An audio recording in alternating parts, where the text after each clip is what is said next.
Welcome back to Hoops HD, Woohoo! everybody, and welcome to Championship Week. We are 2 games into conference tournaments, and it is about 9:30 at night Eastern Time here on Sunday, March 2nd. And we're here for a bracket rundown show. And at the end of the show, we're going to throw a little Championship Week video notebook in there as well. We got everything here, and we got everybody with us almost. I'm your host, Chad Sherwood. Matt Sikowski and David Griggs up top. John Sleek in the center square. John Teitel and Mike Cha to his sides. David Dorman, Rocco Miller joining us from Bracketeer.org down on the bottom row. We're just And missing the king of the Mountain West. the king of the. Joby not with Oh, us. Joby not with us tonight, Oh, yes. I intend to select 6 Mountain West teams tonight. Okay, first of all, with some upgrades here, we do want to let everyone know that David Griggs is locked in the puppet bunker. And look at this brand new bracket rundown puppet bunker, Griggs. I Hey, hate it in here. Look at that. nicer than my place. Yeah, You got four TVs and everything. Chad, that is not the bunker that I'm in.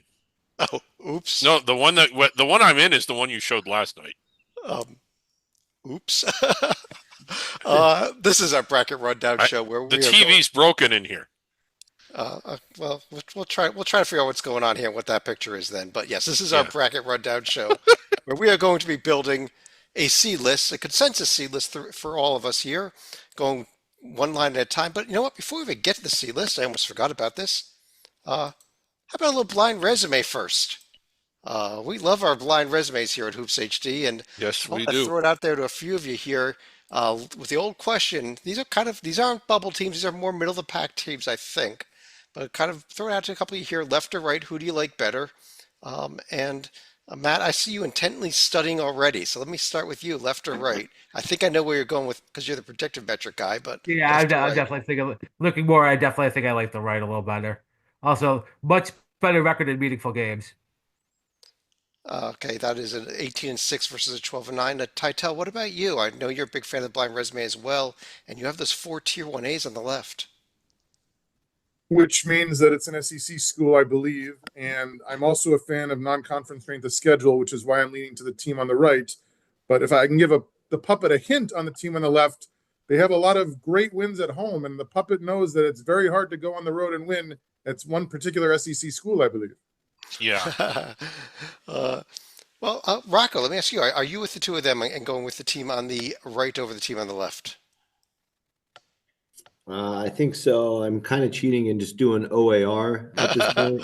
But the OAR is 12 spots better for the right team. So I'll just take the shortcut on this one. Does any of you speak up, want to go team left, or is it all team right? I thought I had a close one here.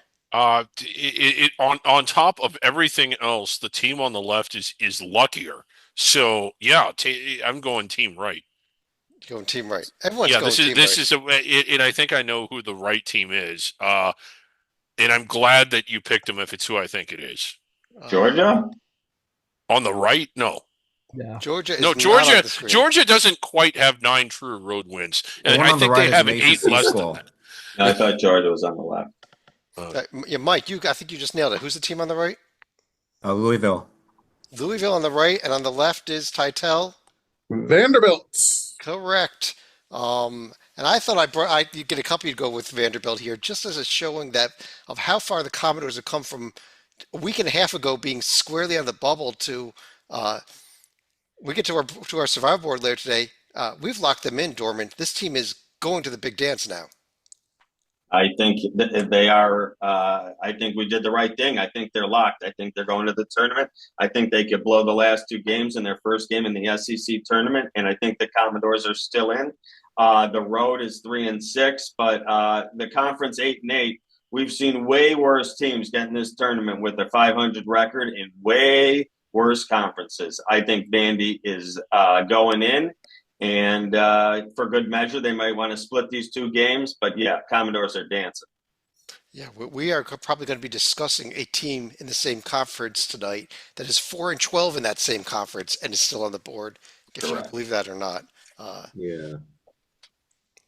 But let's get right to our bracket here. What we're going to do is I'm going to go to each of you for 4 teams, and we'll then debate it. If we have a consensus, we'll move on. If there needs to be a tiebreaker vote, I'll cast it. But with a nice big panel tonight, I doubt we'll even get to me casting any tiebreaker votes. But Matt, by the look of the coin flip there, or the SEC Women's Championship coin flip, or whatever we want to call it, you are first. Who would be the, All the right, four so one seeds uh, right now? I think we got two obvious ones, Auburn and Duke. And then I have jumped these guys all the way to number 3 now, Houston. Yeah.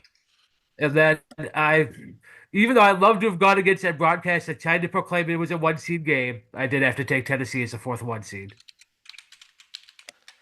All right, Auburn, Duke, Houston, Tennessee, in that order. And oh, by the way, after we're done, we'll bracket these all up. You'll see the bracket below, but order is very important, especially at the top 4 seed lines. Dorman, what do you think of his 4 teams? Auburn, Duke, Houston, Tennessee. Matt's very smart. Matt nailed it perfectly. Matt nailed it perfectly. Titel, are you with Matt also? Matt nailed the first 3 perfectly. I think there's a strong argument for Bama as the 4th seed. I do too. I think that Tennessee is certainly well qualified and has beaten Alabama on the miraculous Jamal Meshack 3 at the buzzer the other day. So I get it. But Alabama has a gazillion tier 1 wins. I'd also actually point more towards their losses in that they lost at Purdue and to Oregon without Chris Youngblood, and they lost at Missouri and at Tennessee without Darian Reed. I understand like they still lost, and if that's your focus, so be it. But I think the committee cares that they were not at full strength for most of their losses. I And think here's a another young X one. factor I would say, sorry, I would say the 2 wins that Alabama has against Kentucky also help. Tennessee actually got swept by the Wildcats. Wow, that's a good point. Yeah, Rocco. Yeah, no, I like where Matt's at as a final result, but I did have a couple of thoughts. One, if you beat yourself up too much about this right now, I feel like it's a little bit of wasted energy because of what's coming this week. You have Alabama, Florida on Wednesday. You have Alabama, Auburn on Saturday. Florida also has Ole Miss. And so my thought is, from a Florida perspective first, if Florida goes 2-0 this week, they're getting a 1 seed. If Alabama goes 2-0 this week, they're obviously getting a 1 seed. That leaves Tennessee as kind of the team with a cliffhanger, and they still have a road Ole Miss game themselves this week. But I think we got the right order right now. But I do think Alabama and Florida control their own destiny, as crazy as that sounds. All right. Well, I'm hearing a pretty unanimous consensus here from most of you. Couple dissents, but not enough to overturn Matt's line. So we'll leave Alabama under consideration. Dorman, let me go to you and jump over to the 2 line, where hopefully you'll put Alabama in, but your call. Yeah. Alabama, Good call. Florida, Michigan State,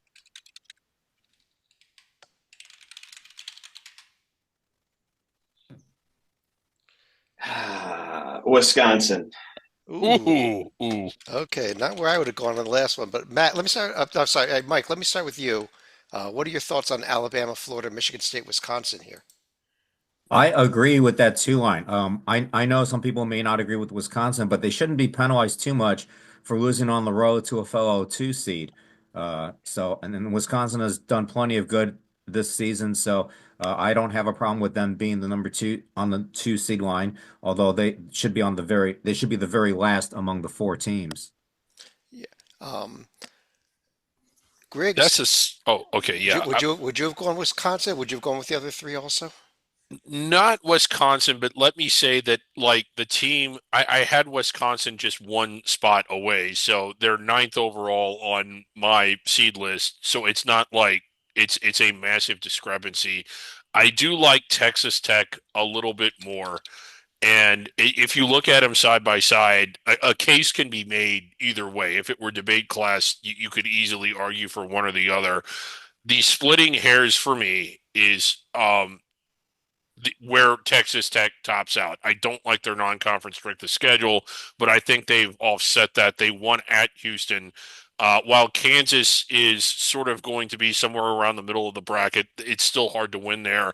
And a win I actually like more than Kansas now is the win at BYU. Whiskey has 1 win of that caliber, and I think Texas Tech has 3, and in the exercise that is splitting hairs, that's what did it for me. Plus, Tech 7-2 in true road games. That's pretty good. I like Texas Tech a little bit more. Ty, would you side with the puppet or would you side with Dorman? I would side with a team that scored 103 points against my Arizona Wildcats. And just to clarify, Oregon right now is a tier 2 loss, but it's like this close to being a tier 1 loss, correct? Correct. And UCF is a tier 3 loss and this close to staying a tier 3 loss on Texas Tech, which is why Matt. I think I like Wisconsin over Texas Tech here, but maybe you're on the Texas Tech. I'm about to make things a little more complicated. I had St. John's as my final 2 seed. You actually had who I would have had, but go ahead. Comprehensively winning a good conference, not like maybe a step below the top 3, but still a pretty good conference. We're going to probably throw 5 teams in from. So, Rocco, what do you think? Should the Johnnies, with the way they are running away with the Big East, maybe get this 2 seed over this Wisconsin Texas Tech debate and drop them both to 3s? Yeah, good debate. First of all, I don't have a set in stone answer at this point, but I would say Wisconsin was 8 for me pretty clearly on Friday. Lost a road game, totally understandable, but it does give them a 7th loss. Then you have Texas Tech, great points by Griggs. I know the committee is a little down on them based on the reveal and the fact that they have those 2 poor losses. They can't get rid of those. And they were 14 on Friday, so it'd be hard for them to jump 6 spots. That's just a little unreasonable. And then you have St. John's, who I think does not belong on the 2 line unless they can win at Marquette. They're still 3-4 in quad 1. You can't be a 2 seed if you're under 500 in quad 1. So that's a major checkbox, though Johnny still have to go get. They get that Marquette win, it's going to make our lives easy.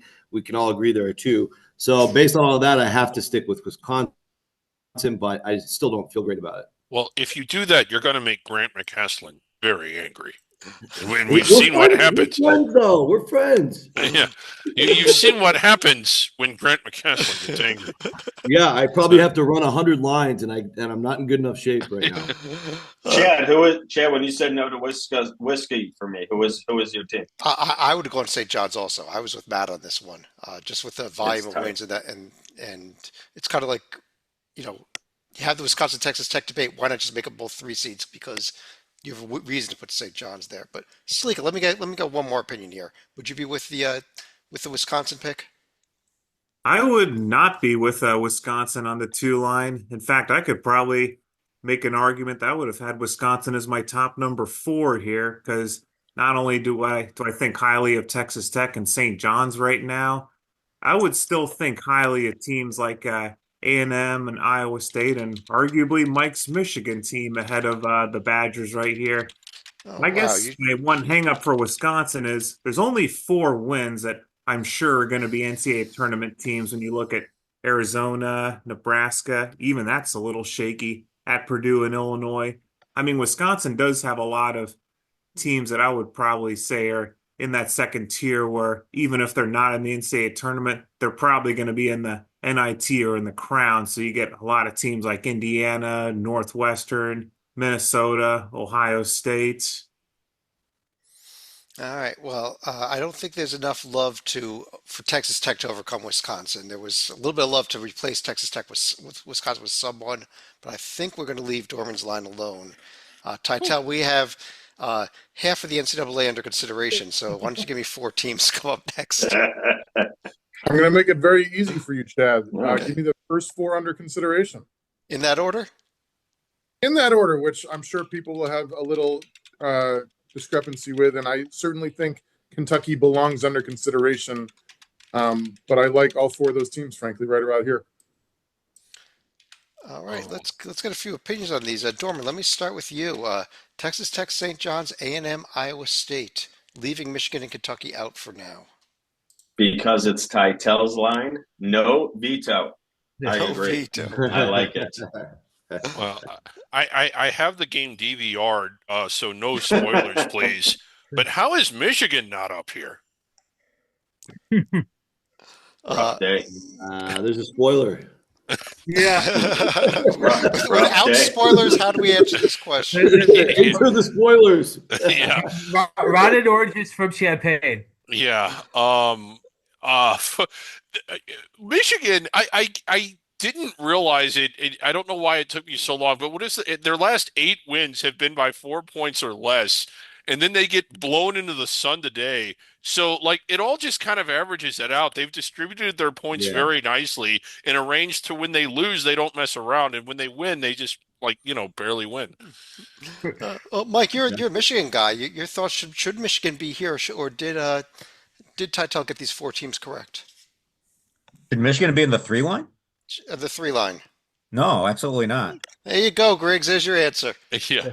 Our Michigan guy says no, they don't belong. But Oh, Mike, I didn't have them up. Mike, what do you think about Titel's four teams here? Tech, St. John's, A&M, Iowa State. Yeah, I think it's rock solid. I mean, like St. John's, they're playing very well. They're hot, outright Big East champions. Iowa State, they're solid. They had a big win yesterday. A&M, Texas Tech. I mean, A&M lost, but that's at Florida, nothing to be ashamed of. And um, who Texas Tech they played yesterday.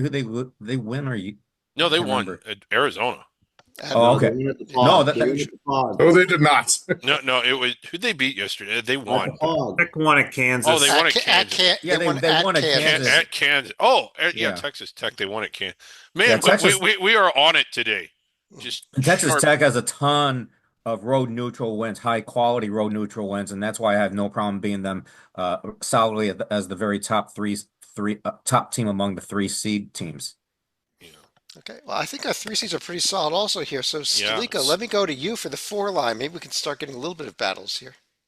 All I right, think- so Oh, definitely want to get Michigan here as my top number 4 seed right here. And this may be a little early on this team, but I'm still going to be high on Matt's Marquette team. So let me get them up Ooh. here. Ooh, Oh my God. And then I'm okay. going to have Purdue as my next number 4 seed. Oh, And I think this team has finally reaction. stabilized. I would have Oregon as my next number 4. Oh, Oregon. Okay. I think you're going to open. First of all, he did not put Kentucky in, even though they were under consideration. Just want to confirm that. I am aware of that, but I think Yeah. 10 losses may be a bit too much for a protected seed right now. yeah. Well, that last sentence I agreed with, John. Uh, let me get some opinion. Rocco, let me start with you. Michigan, Marquette, Purdue, and Oregon. I think there's going to be some debate on these four. Yeah, I think honestly, I would have had Kentucky with the 3 still. They were at number 9 on my board overall on Friday. Lose to the number 1 team. Obviously, got killed at home, but it's Auburn's so darn good. Like, how bad do you want to punish them? I get all the amount of losses, but the committee didn't seem to have a problem with that on the reveal. So I still think Kentucky's a 3. So based on where we are now, I'll just put them at the top of the 4s. And then I would probably, I guess, leave Michigan in there, and include Purdue somewhere, and I guess hold my nose and stick with Arizona, even though Yeah, I like they got yours. beat. They lost at Hilton, but you can't really fault them. A lot of teams lose there. Okay. So you would pull both. You would put Kentucky and Arizona in somewhere in the slide and pull both Marquette and Oregon on out. Yeah, I'm not really close on those 2 quite yet. Yeah. Well, Matt, you're a Marquette guy. Was he wrong to have your Marquette team up this high? Yeah, just one seed line too high, but I think too high. The team I actually had to reach for maybe a hair. I have Clemson as my final 4 seed. And so I'd go Michigan, Kentucky, Ooh, yeah, wow. Michigan, Kentucky, Purdue, and Clemson. All right. Um, We are definitely getting a lot of debate here. Let me get Okay, Griggs. Go ahead. Well, I want to just make a point and compare to Kentucky to a team no one's mentioned yet. I want to put them next to Missouri, on the side by side, and this isn't so much an argument for Missouri, but it's more or less showing. You see, Missouri's best win is better than Kentucky. They beat Alabama at home. Kentucky did not. They won at Mississippi State, another really good road win. Kentucky also won there, so it's close. But I mean, I'm sorry. why? Are you If we're completely ignoring Kentucky's win over Duke because it was not a road game? It was just a neutral court game. Is that what you're I'm not doing? ignoring it. I'm just saying that I think Florida at Florida is a little bit better than at Duke. I think I think that what I'm getting at is that if you don't like Missouri this high, and I don't, then why do you like Kentucky this high? What is so much better or so much different about Kentucky that Missouri doesn't have? They have similar road records. The one thing I will give Kentucky is their non-conference strength of schedule. That's indefensible, but I don't I it's more of a point of if you don't like Missouri up here, then what is it about Kentucky that you like that Missouri doesn't have? They Missouri's pretty much matched them or arguably even surpassed them. I Dude, don't 5 wins agree. against I the don't net top 10 agree. versus 2. Dude. Okay, well, I that was the what's the okay, that was Yeah, the yeah. question. Hold on. Just Let's look get at one. the Go ahead, yeah, Rocco.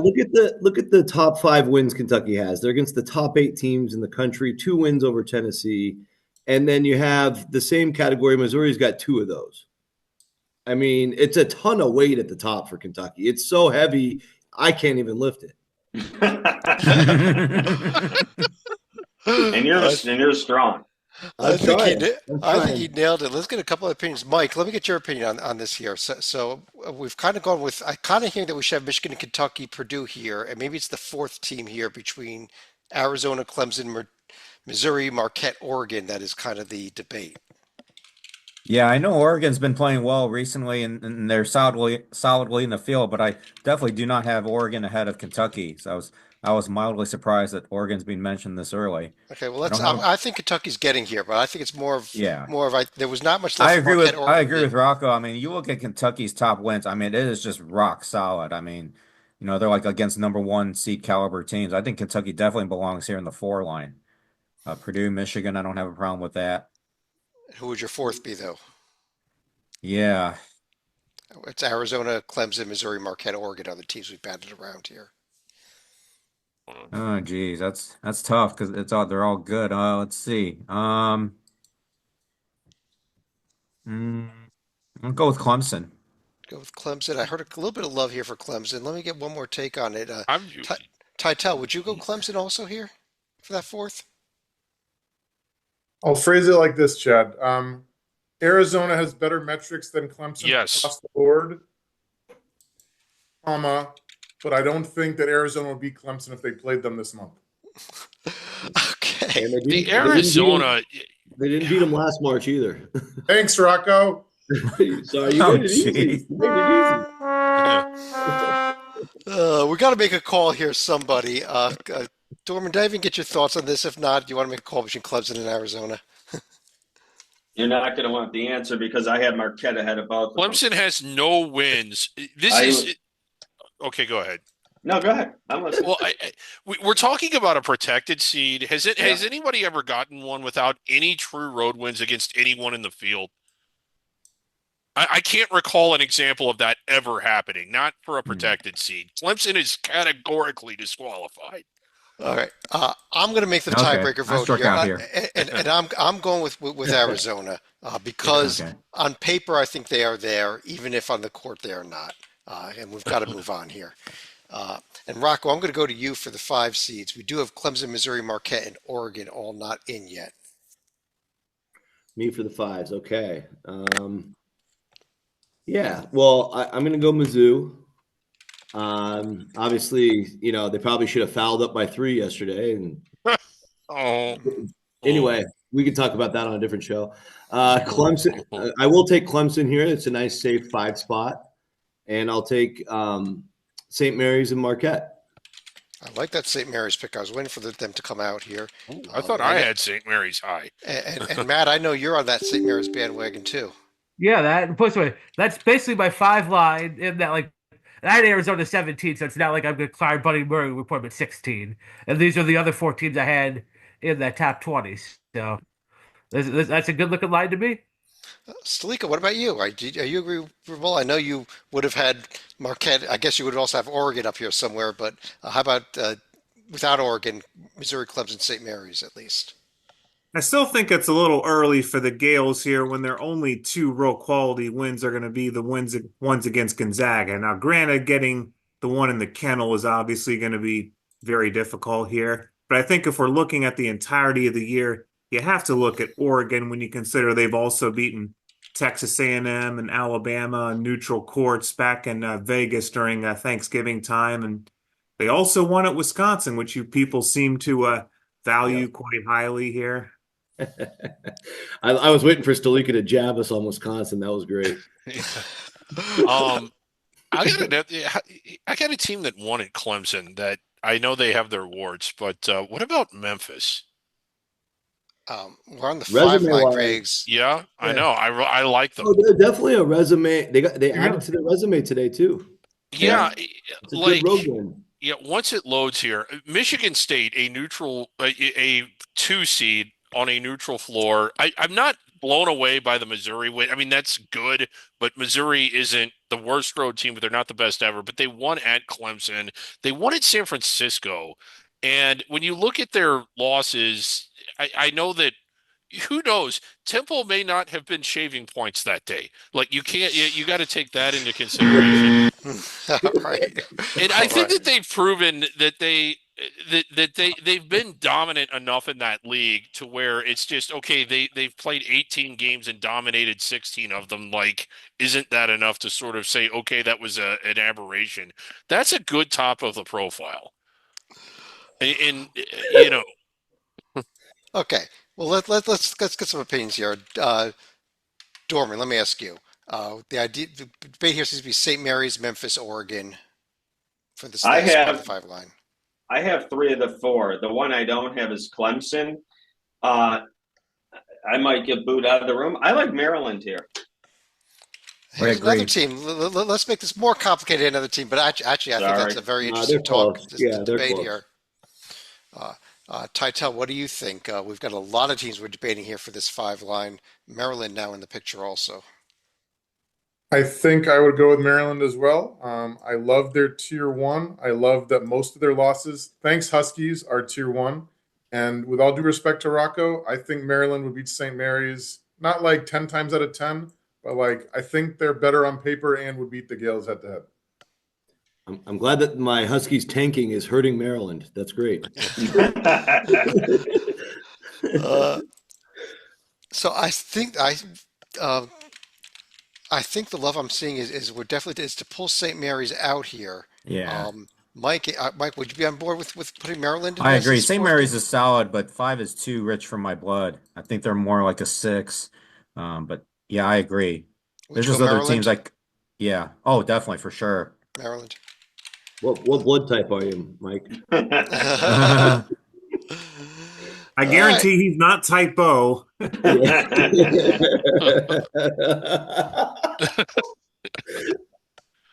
oh, Okay. This is Let's amazing.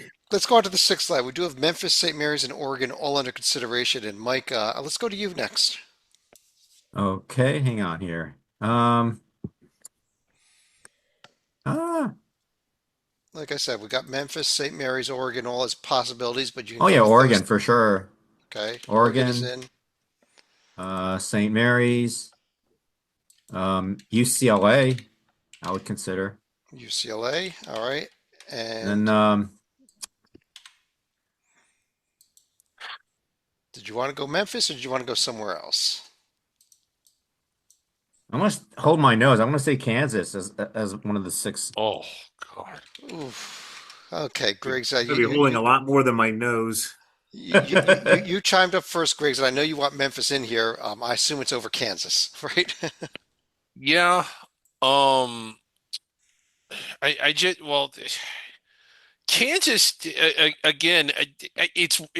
I got to be honest here and say that if you're going to argue for what Memphis did out of conference and very early on, you can't just ignore what Kansas did out of conference and very early on. Like they do have wins against Michigan State and Duke away from home, but they've just lately been so bad away from home and not good enough at home for me to like them. And I do think that Memphis is being undervalued because I think they lifted a lot of heavyweight out of conference, got in the conference, and since the storyline every day was they're undermatched and need to hold serve, and they're undermatched and need to hold serve, and they're undermatched and need to hold serve, it was just boring television, and a lot of people just sort of quit evaluating them because there was nothing about to evaluate, and we kind of forgot that Memphis actually is pretty good.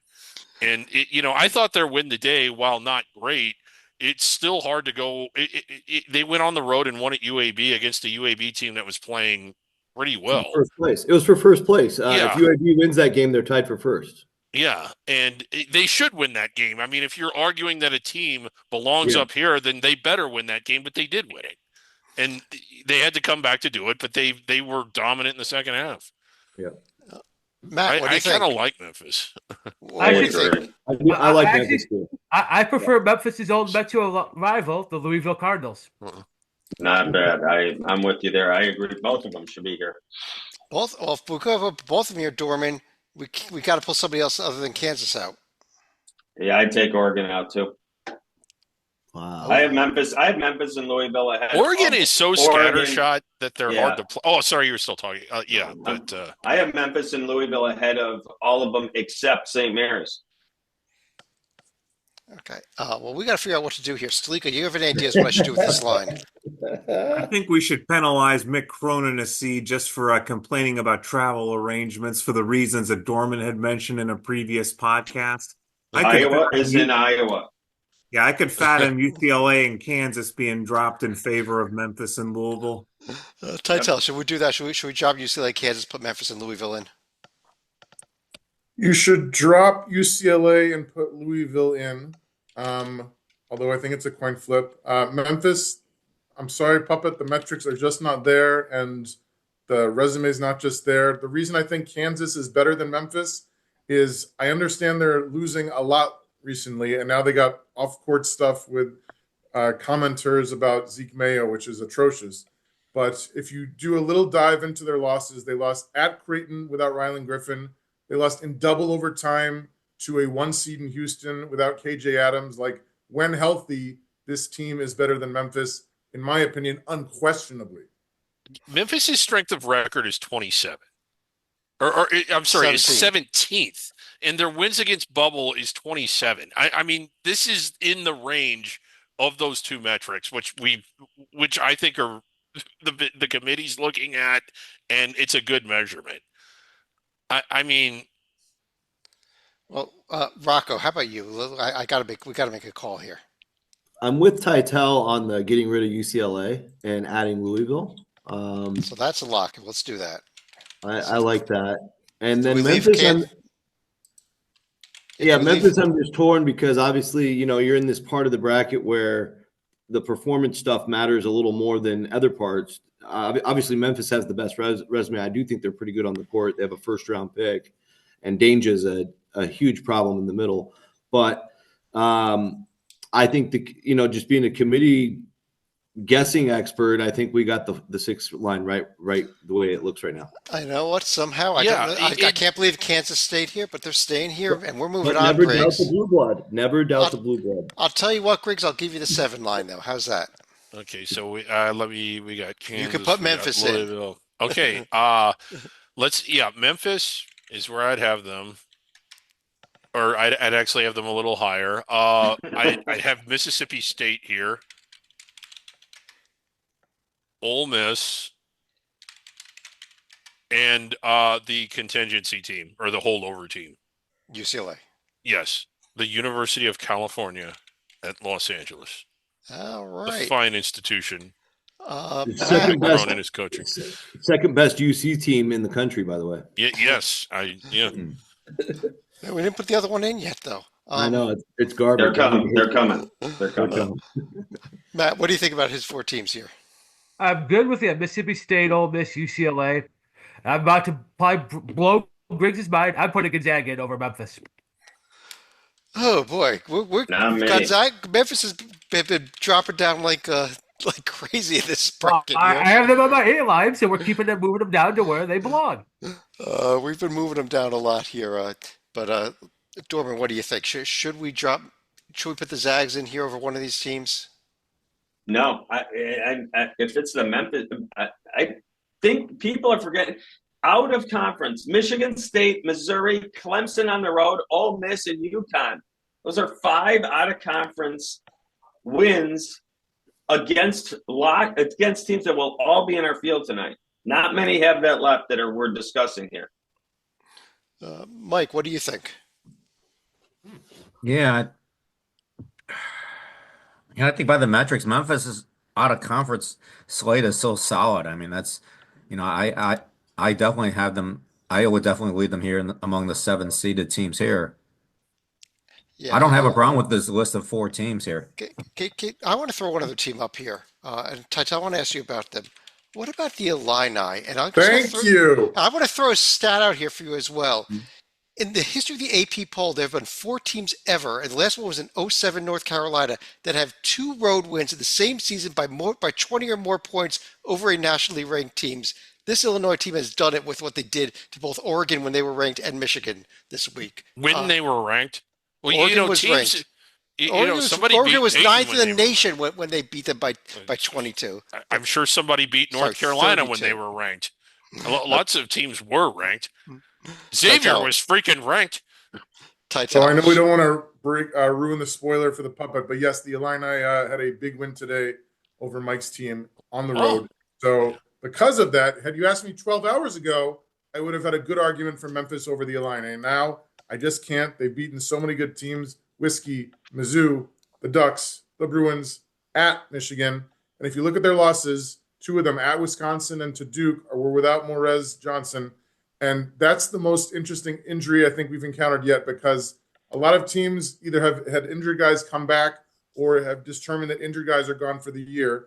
Last I checked, he's out with a wrist injury that was broken, and it's TBD, indefinite injury, which is to say they have 2 weeks to get him healthy. Otherwise, the committee says, nope, we don't care that he's hurt because we assume he's out for the year. If he comes back healthy, then those losses have an asterisk with them. And he also had to deal with the trauma of an upside down banner for Terrence Shannon Jr.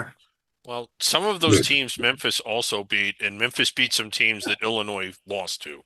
So Well, I was walking around the concourse, and a lot of the Illinois fans had those shirts with the upside down banner. That's awesome. That is awesome. If we're allowed to consider that, yeah, Memphis doesn't have anything as awesome as that. Giving lemons make lemonade. Yeah. They're making money off of it.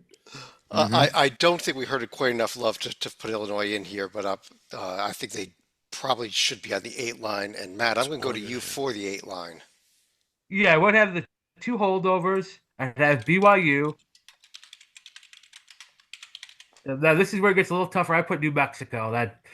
I'm willing to be argued off of that. I'm very strong on the first 3, and then we had to put someone there. Rocco, did Matt get this right, or did he make some grievous errors here?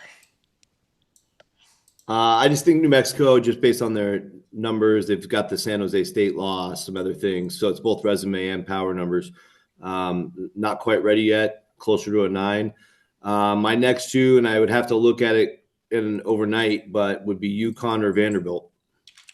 That Vanderbilt team we started the show off with here. And we said that they were locked. Shouldn't they be?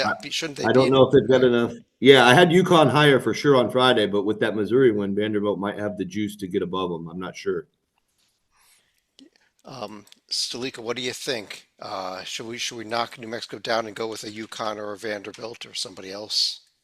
I know Joby's not here, so I would definitely support swapping out New Mexico and putting Vandy up here.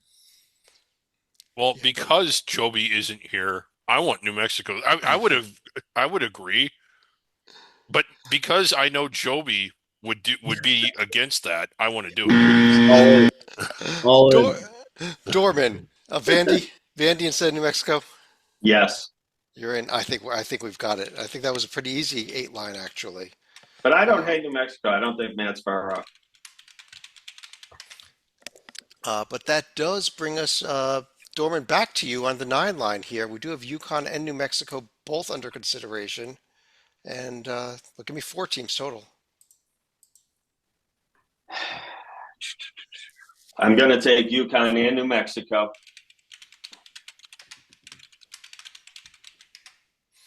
All right, Creighton. that's Creighton. Pick. And one more.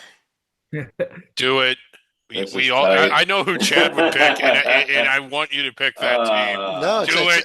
I actually have somebody before that team, a couple teams before that team, but I know where you're going, Griggs. But Yeah. go ahead, Dorman. I think there's a team that we left out that should be in.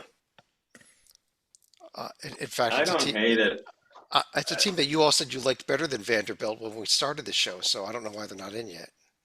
Oh no, they are in. I'm sorry. Yeah, They're they're in. in. They're in. They're Yeah, right okay. there. This Okay, last spot is they tight didn't for get me. crossed off my list. I pulled a Griggs that didn't cross them off my list. Okay. Yeah. Before yesterday, I would have had Utah State, but that loss is bothering me. West Virginia. Utah State, no. West Virginia, yes. Okay. Titel, what do you think? Connecticut, New Mexico, West Virginia, and Creighton.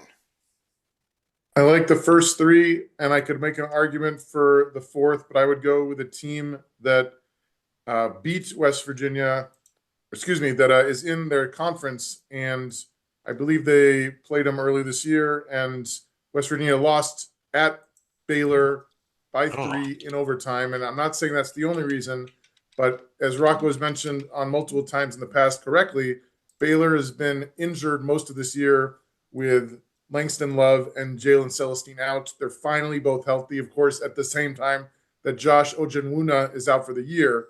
When healthy, I think Baylor is better than West Virginia, especially because Tucker DeVries is not coming back for the Mountaineers. But isn't Ojanui not coming back for Baylor either? Yes, but DeVries is a much better player, Chad, which is why it hurts them more.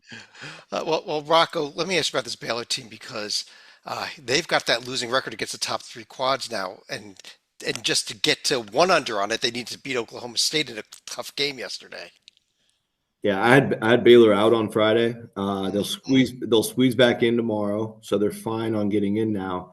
And yeah, with the those predictives, the BPI is in love with the Bears. 21, it's crazy, and then 30 in Ken Palm. So yeah, like if the committee just kind of says, okay, they're in, and then we're scrubbing the list and we're seating, and there's so much grossness in the bubble, they could work their way as the last 9. I see a case there. But I'm probably going to strike a balance in there somewhere, and they'll land maybe like a 10 or a high 11. So I would probably go. Can you go back to the board? Thank you. It was Utah State, obviously gross loss, all that. Maybe just by default, it's still Utah State. I don't know. But yeah, Baylor's got a good argument just based on the fact that they can actually perform. Baylor. Do you not want to be considering one of, I think, 3 teams from single bid leagues here? I was close. Yeah, it's VCU or nothing. Yes. Yeah. That's the team I was thinking. Rocco actually was VCU. Yeah, just because their power numbers are also strong, and they've also got a conference championship they can claim for the exercise at least. Okay. Well, what about UC San Diego? They're getting there, but they don't have as much juice. In the schedule? Strength of schedule right there on the screen, Griggs. That's a problem on the 9 line, I think. But they're behind them in Ken Palm by 6. They're behind them in net by 5.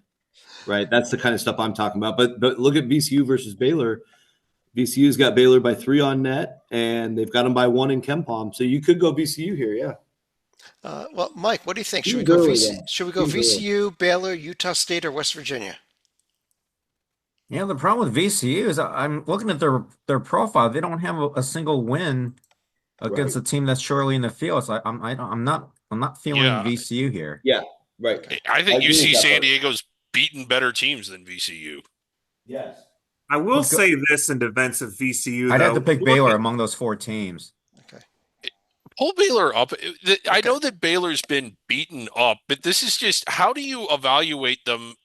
Like, is the committee going to have enough time to evaluate them at full strength with so few games remaining? I mean, if they win those last 2, it completely changes my opinion because they've stunk on the road, and while TCU's not in the field, they at least have a pulse. And I mean, that changes it, but Baylor just hasn't shown much. Hey, Griggs, I've been looking at it from the time that Ojenwuna has gone down for the year, which has been 6 games of sample size. They're 2-4. An OT win at home against West Virginia. An ugly game yesterday, but they end up winning in the end by 10. Oklahoma State. But during that same stretch, they've lost at Cincinnati, non-tournament team. Lost at Colorado, non-tournament team. Beat pretty handily by Houston and lost at Arizona. So they're 2-4 without him. So they're not. That's why it's kind of easy to knock them out once they lose again. So Yeah, it's I'm a debate, very questioning. good debate. Yeah. Yeah, I'm questioning them being there or not. I mean, I'm not arguing for them. And Yeah. there is that saying, like, you are what your profile is. I think that's a little extreme and actually a little lazy, and I don't think the committee does that. But if you've been at full strength for so few games, don't you just sort of have to look at what's actually there, and because you can't really assume what isn't there. Yep. We got to make a Stalika, decision. Go ahead, Dorman. I want to hear Stalika's point. 'cause I think- Yes. Thank you. I was go back to Sleeka. Sleeka, I want to let you make the call I here. want to go back to a VCU for at least what they've done in the A10. They've also had a schedule that's pretty road heavy as far as typical A10 powers. They won at Dayton, which is nice. Yes. They won a neutral court game against Colorado State, which again murdered Utah State. Looks They good. also won at St. Joe's in Loyola, and resurrect a famous line from Shannon Sharp: "Call the president because they murdered the Patriots." They broke George Mason in that game. 1996. Well, Stalika, you're just valuing road wins too much. Stalika, who's your Nobody call on for this this? committee. Is VCU your call then for that last 9 spot? Yeah, I would put the Rams in ahead of West Virginia. Wow. We're going to go with it because we got to move on here. And I'm going to go to Titel with 4 teams under consideration: Utah State, Baylor, West Virginia, and UCSD. Give me the first 3. Utah State, Baylor, West Virginia. Oh, we got the wrong team from San Diego in the 4th spot. Give me the Aztecs, please. I kind of like that list, Yeah, I do too. that group, honestly, here. But let me get a few opinions. Rocco, let me start with your opinion on this. Utah State, Baylor, West Virginia, San Diego State. I think that looks pretty darn solid, unless you want to include the La Jolla team. I think UC And San they are Diego under reads more like an consideration. 11 than a 10. Well, I think one of the things UC San Diego did was win at Utah State. And one of the things UC San Diego did was lose to San Diego State, who we just put in. So shouldn't San Diego State be my above issue, them? my issue isn't San Diego State, but Okay. I think they're definitely in this range. Matt, what do you think? Do we have this group? I'd be willing to put UC San Diego up over Baylor because of Baylor's losing record against meaningful games. And such. I have Baylor in, but I do have this at 11, and I think a distinction of, and if I put a hand to cast an at-large vote, UC San Diego would be ahead of Baylor for me right now. Yeah, I think there's that interesting question here. If once Baylor is in, kind of as Rocco mentioned, Rocco, you said this. Once they're in, they kind of slide up because of how much the power metrics love them. Yeah. And I would also say this is probably time to look at Georgia. They're basically in the same boat as Baylor. Same type of record. They would have been my next team up that we haven't discussed, believe it or not. Yeah, I believe it. I think we've got this 10 line. I'm actually hearing a lot of love for this. And Salika, let me go to you for, well, there's still 6 spots left. Why don't you give me 4 teams here? We have Georgia and UCSD under consideration. We can go any 4 teams you like, though. All right, let me go ahead and mark those off right here. Now, if we're going to look at our carryovers, I would definitely get Georgia and UC San Diego right here. Okay, then why just give me 2 more teams beyond that then. Yeah, speaking of auto bids, there was one that was playing with about 10 books of matches before Yes. the overtime and Yes. ended up surviving. So, yes, I think we have to add Drake in right here. Yeah. There goes I Drake in the agree. field, and 1 more. And at this 27 point- wins. 27 wins. Yeah, and I think at this point, Was it the Seinfeld episode about the Drake? That's what I think of.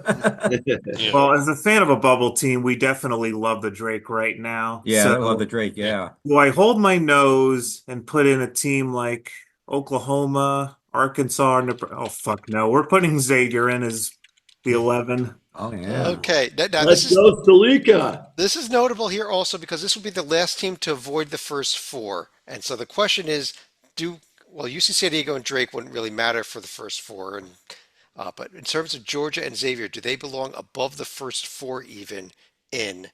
Matt, let me start with you on this question. On that, I actually I gotta go with OGs. I'd have Indiana in it before the Yeah, Yeah, I me too. Yep, I Indiana. agree. Indiana over Xavier.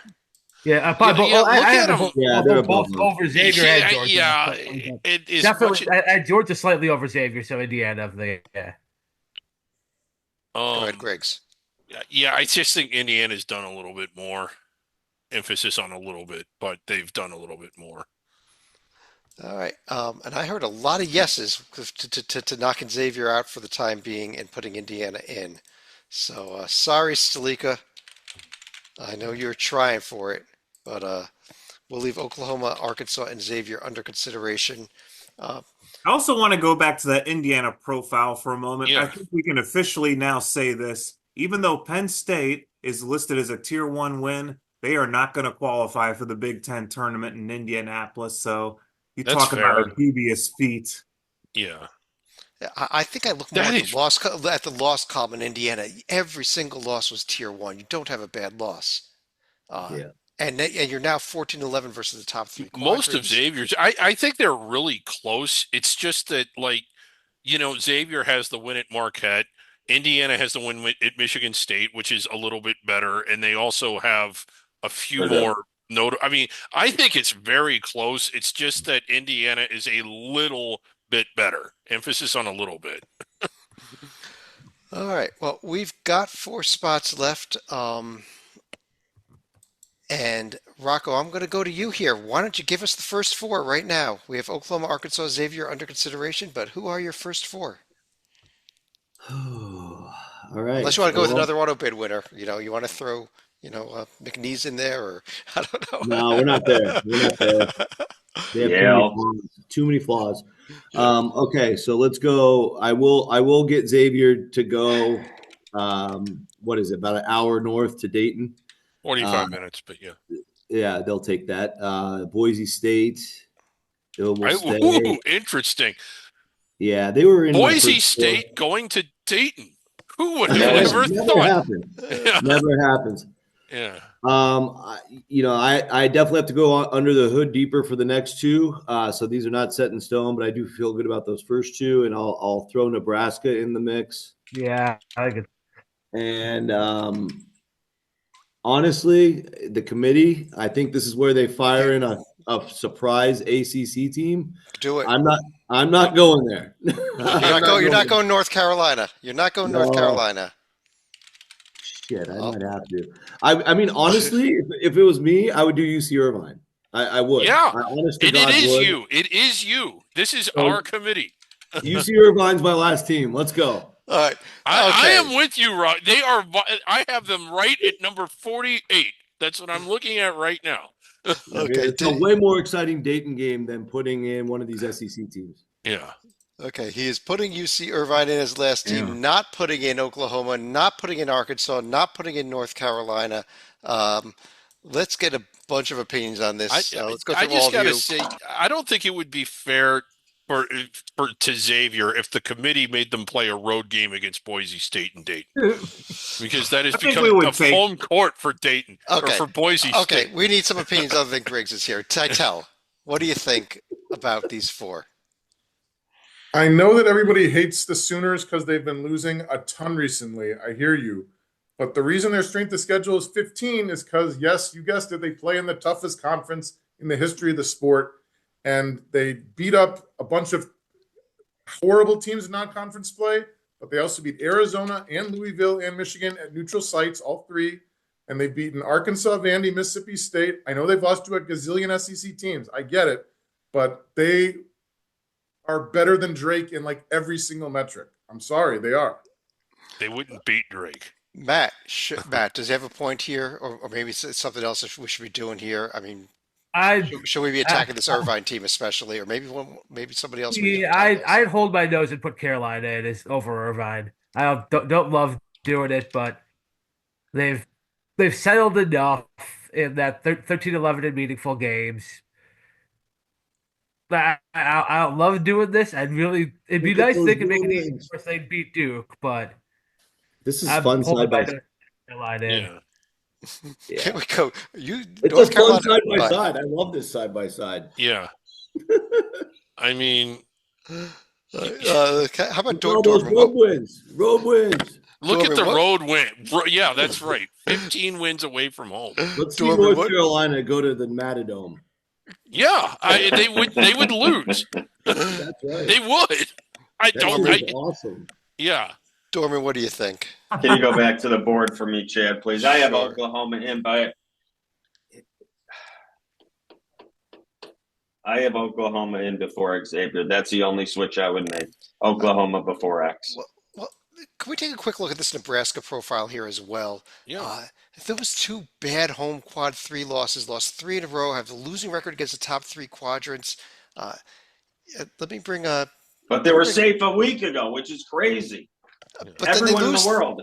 they lose three in a row, including at home to Minnesota. Well, Awful. you're no longer safe, are you? All right, you're right.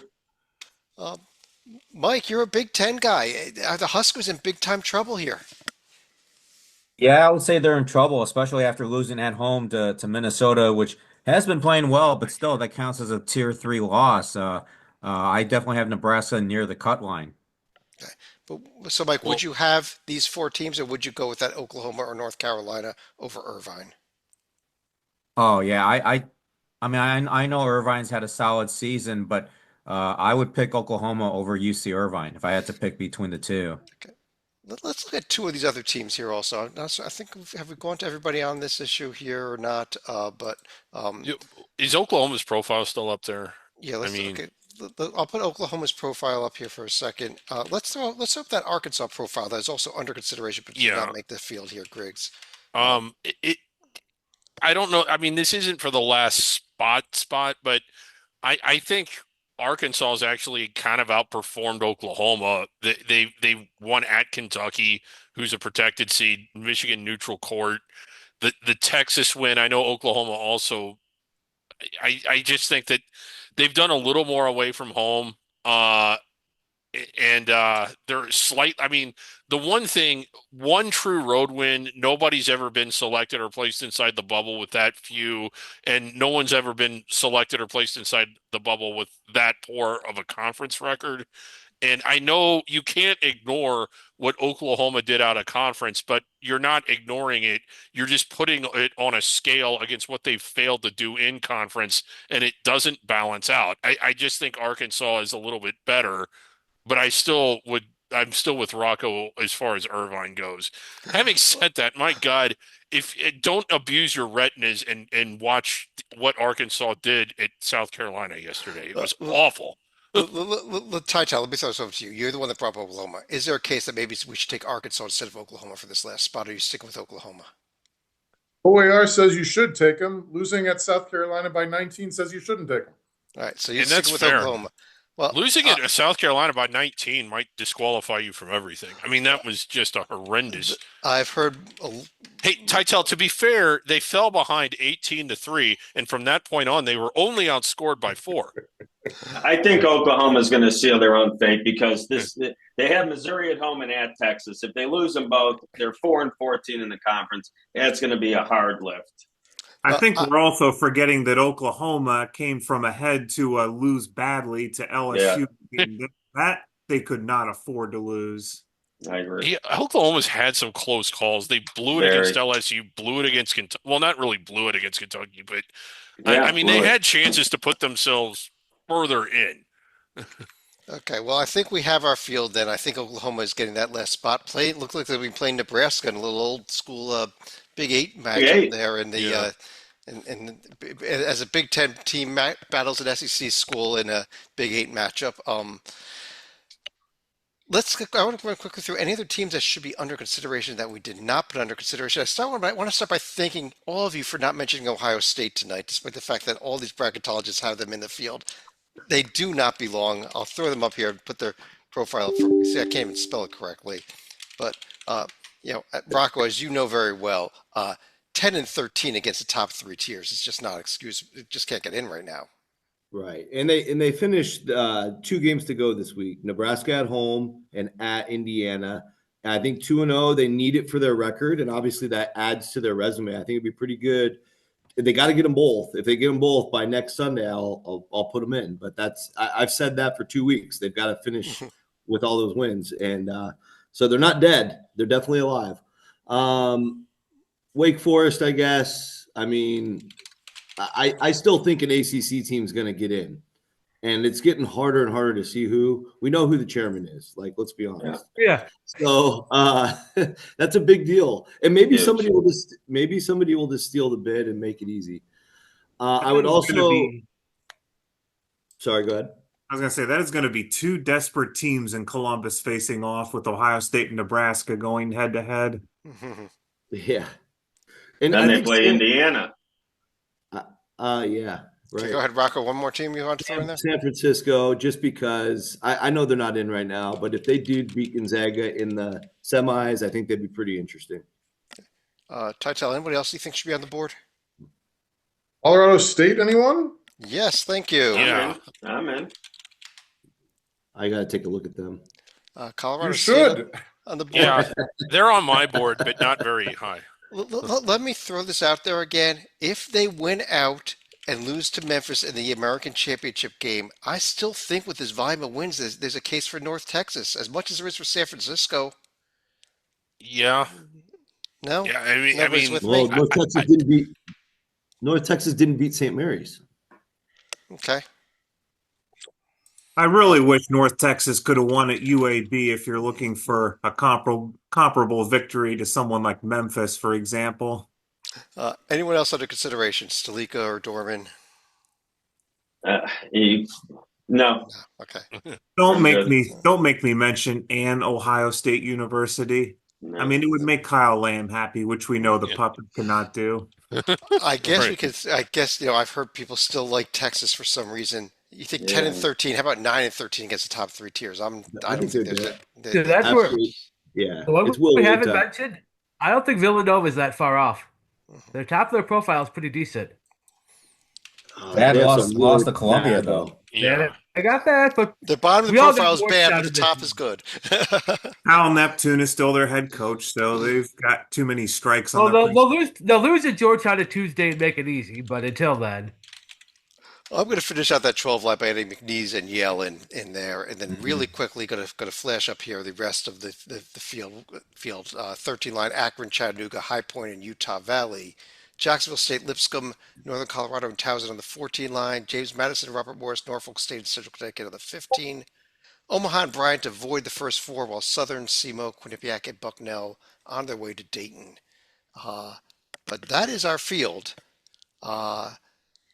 Shouldn't Greg, you had a Shouldn't South Alabama be the Sun Belt rep? They're what, the one seed. what did we throw in there? I threw in James Madison because they tied for first place, so I always go with the best. They have slightly better metrics than And South who is Alabama. Robert Morris, by the way? I mean, I've Oh, heard many mentions Morris, of Morris Robert. Yeah. Morris Robert. Morris Yeah. Robert. We normally will go through final thoughts now, but before we even do that, we're going to quickly switch into for a few minutes of Championship Week video notebook mode. How about that? How's that sound, Griggs? It sounds great. All right, I'm going to actually pull this down here for a second and go with a different screen, if we can pull this off. And real quick, welcome to the Championship Week video notebook portion of the show. And I just want to clarify, Griggs was correct. This is the actual bunker he is in this week. Yeah. that's more where he belongs. But it was a Sun first round day. We had the 7-10 game between Central Arkansas and Stetson, and the 9-10 game and the 7-8 game between Austin P and North Florida. Real quick here, Rocco, that top game there, Central Arkansas Stetson ended up being the better of the two, at least down the stretch there. Yeah, it was a good battle. And, we talked about it last night. Central Arkansas really, the last 2 weeks, they had to win to get in. They just want to be a part of this thing. John Schulman's in his first year coaching there, trying to build something. He had 2 incredible freshmen. Of course, Lane Taylor goes down for the year, 6 weeks ago? And now Nehemiah Hunter, unbelievable game tonight. I think he finished with 36. He only took 37 points, 11 rebounds. Yeah, what did he shoot? 14 for 16. Something ridiculous. He wouldn't Second miss, half especially. Yeah, so good luck keeping him next year with all the NIL money that's probably coming his way. But I think what a win for the program. Their first postseason game in 3 years, and I saw Stetson in their MTE earlier this year. They looked fairly lifeless all year. They did not have a good roster, and congrats to the Bears. They can actually enjoy this process. And Dorman, that late game, Austin, well, not the late game, the bottom game there, they both played at the same time. Austin P. North Florida. North Florida up by 18 points in the first half. The second half, not quite the same. They couldn't get a stop in the second half is what happened. They came out hot as can be. They couldn't hit a three. They're a three-point They couldn't hit anything. They couldn't hit anything, correct, and they thrive on the three. So it wasn't their night. Austin Pay moves on, and they get North Alabama tomorrow night. Monday, tomorrow night. This is going to be. And L.J. Thomas, a great game. Not only one of 3 players with 20 points, but he also puked all over the court. So you missed that one.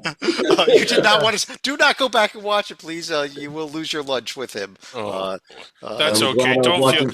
I was wondering if that was going to come up. Don't feel bad, Austin. I puke all over the floor all the time, mostly from heavy drinking. There are I'm only with you, four. bud.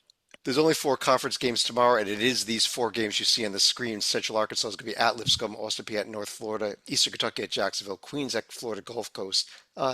Titel, I know you posted your conference previews today. What do you see happening tomorrow? I have the Bisons and North Alabama winning and meeting in the title game. For anybody who doesn't want to pick a top 2 seed, let me remind you that each of the past 8 ASUN tourneys were won by a top 2 seed. Well, that's one of the advantages of playing these conferences on campus sites. Yeah, it should be an exciting day. I mean, tonight's games they were enjoyable to watch and well played, but tomorrow there's going to be so much energy. These arenas are going to be full. I think at least 3 of them are sold out. Is that right? Rocco would know that. But I mean, this is just a great format. Doing it at campus sites, it really is. I know, like they're really excited at North Alabama and Lipscomb, especially at North Alabama. Yeah. Stalika, how about those 4-5 and the 3-6 games? You see upsets in either or both of those? I think my one word of warning was, as good as North Alabama's been, they're going to be going into uncharted territory, potentially hosting a pair of games. So that's why I think a team like Florida Gulf Coast, they should be able to win their opener. And I still think they're going to end up getting the win against North Alabama in that one. But if I look at Jacksonville and Eastern Kentucky, they're kind of evenly matched. And if I had to go, I would say I would give a slight edge to Eastern Kentucky because they're probably going to be a little more talented, but they've also been wildly inconsistent of late. Let's get a couple more opinions real quick, and then we'll move on. Mike, what do you think? Who's winning this? I'm gonna. I mean, I generally go with chalks. I'm gonna go with the Lipscomb.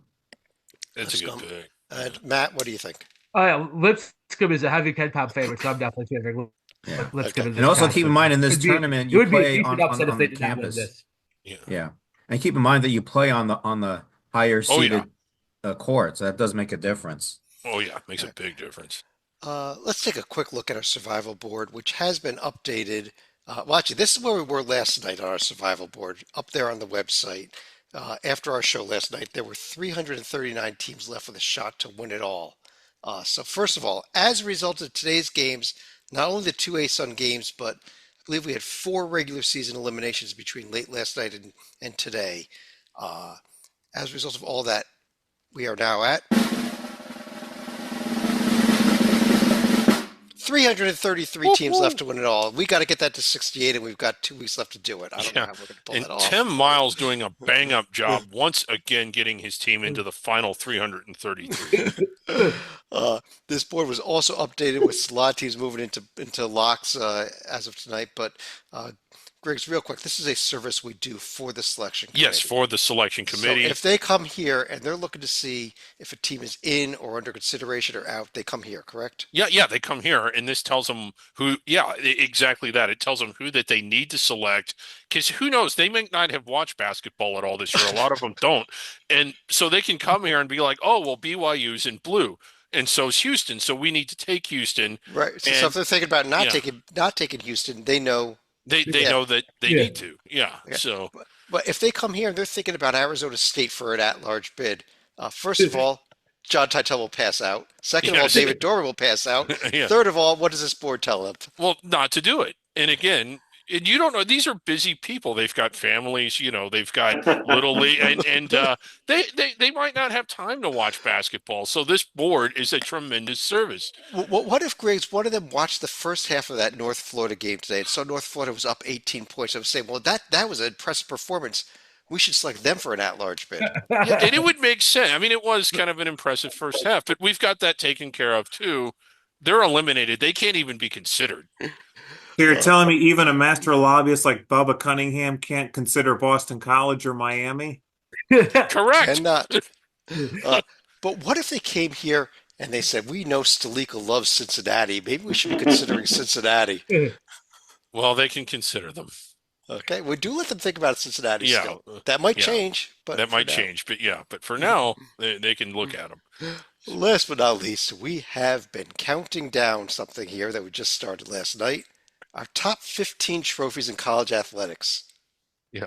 I know we're excited about this. Oh, And yes. last I night love we these. broke out number 15. It was the wagon The wheel, wagon wheel, and I had some fascinating facts about that trophy. If you missed the which show, somehow let's. did not get you out of the puppet bunker. I guess there might have been a few errors in there. But here we come. Number 14, best trophy in college athletics. The old Oak bucket. Yes, which is okay. Oh boy, I love this one. I was hoping this would make it. So this is given, of course, to the Beehive winner out in Utah, You can and find those beehive standings up there under mythical conferences, by the way. yes, they're up there. So. Go ahead. Are you throwing? Oh, you're throwing it to me. So Yeah. are you? Do you guys want to know a little bit about this trophy? Some of the history, some of the facts. Well, like it's given, like I said, to the Beehive Conference winner. Utah is known as the Beehive State, and I bet you don't know why it's known as the Beehive State. Do you? It's No. because that's where the Beehive Conference is. Like that's where the college basketball Beehive teams play. So it's like, well, if we're going to have this Beehive Conference, then we're just going to make that the official name of our state. The bucket itself, the old Oker bucket, it was named from someone that was linguistically challenged. And a lot of parties used to explore this state, like when indigenous people were living there, and one of those parties was the Donner Party, and I don't ever really know what happened to them, but this is actually what they used to store their food in, this bucket. And they would mix it and eat out of it. And anyway, shortly after that, it was obvious no one really knew how to read or spell because this was just a random sequence of letters. Like it didn't really say a real word. They needed to start, they were like, well, you know what we need to do? We need to get better educated. We needed to start building colleges. So in 1848, all of those schools opened: Utah, Utah Valley, Southern Utah, BYU, and they started playing each other in basketball the very next year in 1849. And they've been playing for this Interesting. bucket ever since.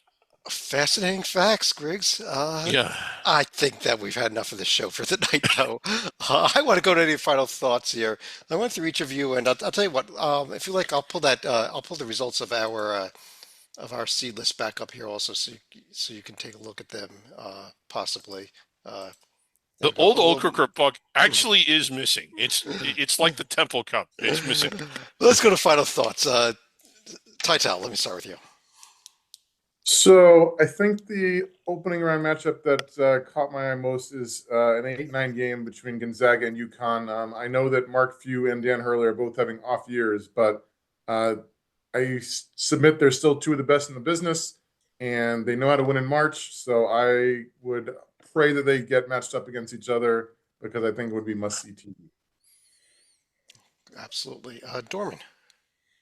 Yeah, I just beg of the committee to take the under the radar schools, the Drakes, the UC San Diego's, the VCU's, before you need to be taking the Indianas and the Georgias and the Boise States, because those under the radar programs have showed how great of a season they have had. The power conferences had opportunity after opportunity. They're under 500 in these conferences. They've had all the opportunities and they've dropped the ball most of the time. reward the great season on the under the radar teams. I can't agree with that more. Matt.